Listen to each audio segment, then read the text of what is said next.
Hey everybody, welcome back to Bible Fun with the Duns. Today we read through Daniel chapter number 2. Let's go ahead and let's get started. Okay, so my takeaway from this chapter, I just made a couple connections, and it's just about the importance of prayer and stuff. So basically, this chapter is very, very similar to, I feel like, a little bit of Joseph's story, because both of them, Jewish boys, they get sent to a foreign land surrounded by unbelievers, and then they end up having to,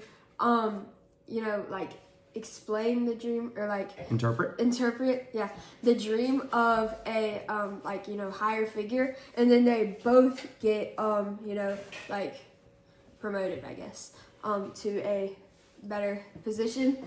And but I just want to talk about how God, so before, when the king was asking all his wise men and the magicians and those people what his dream meant, Daniel, my bad, he took a second and he was like, hey, can I pray real quick? And then he was basically like, yeah.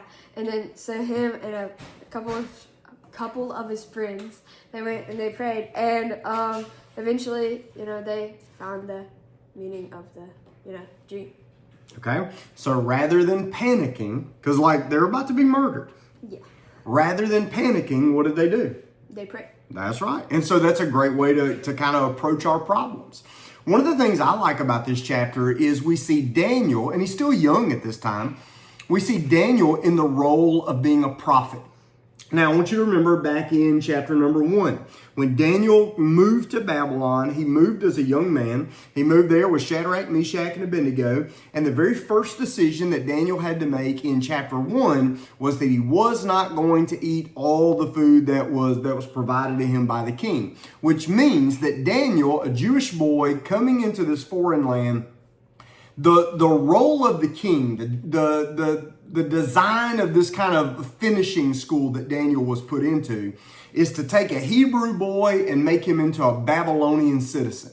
Okay? So this is where the world comes in and takes over and takes one of God's children and makes him into a child of the world. Daniel in chapter 1 did not go through with that. He chose instead, as a Jew, he wanted to retain his Jewish dietary laws, which, really, we think about this, there could have been bigger hills to die on. But Daniel did not want to, and one of the reasons he's not eating meat is because many times the meat was being sacrificed in the honor of an idol, and Daniel didn't want to have any part of that because the first commandment is you shall have no other gods except the Lord, right? So Daniel didn't want to violate that. Well, let's just take this a step further. In chapter 1, Daniel makes a decision about what he eats. In chapter number 2 now, Daniel is a man of prayer and a man of faith. Well, let me just say this. If Daniel could not have controlled himself just in his food in chapter 1, he would not have been the Daniel that everybody else needed in chapter 2. This is as much about growing Daniel as it is about showing God's light to the world. Because think about it like this. Back in these days, idol worshipers believed that wherever you lived, your idols lived in that place. So if you lived in the mountains, you served a god of the mountains. If you lived beside the sea, you served a god of the sea. If you lived in the valleys, you served a god of the valley, or whatever.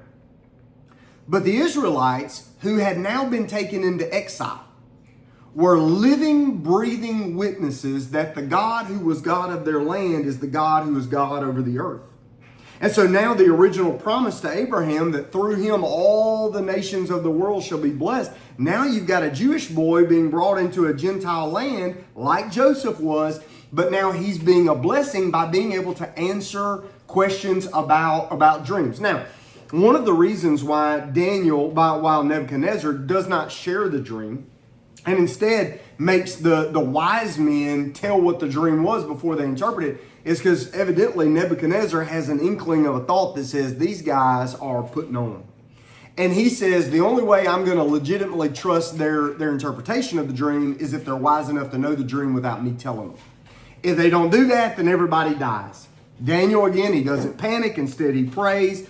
And Daniel is acting in the role of the prophet because Daniel is hearing from God and giving an answer to the people. Now, what you got to remember here is Daniel, not only a man of prayer, but a man of integrity. Because Daniel never says, King, look at me. I'm pretty good at this. King, I've got skills. I've got all. No. He says this information comes from God. And then Daniel tells. Now, the dream itself is pretty extensive. Let me go ahead and just kind of run it down for you fairly quickly. The king dreams about a statue. The head of the statue is made of gold. The chest and the arms are made out of silver. Then you've got the midsection made out of bronze. And then you've got the legs made out of iron. And then you've got the feet made out of a mixture of iron and clay. And Daniel says that the king has been given a vision about what's going to happen in the future. He said that the Babylonians, that Nebuchadnezzar himself was the head of gold. But the next empire that would take over would be the two arms of the Medes and the Persians, and that happened. Then you've got the bronze midsection, and that's the Greeks. That's Alexander the Great, whose army wore bronze. Then you got the Romans who come in, the iron legs, and you got two legs. Why? Because the Roman Empire kind of functions in two different periods, in two different ways, two different kind of regions of control, and then eventually it all shatters. But then the last kingdom is one that looks like it's been carved out of a mountain.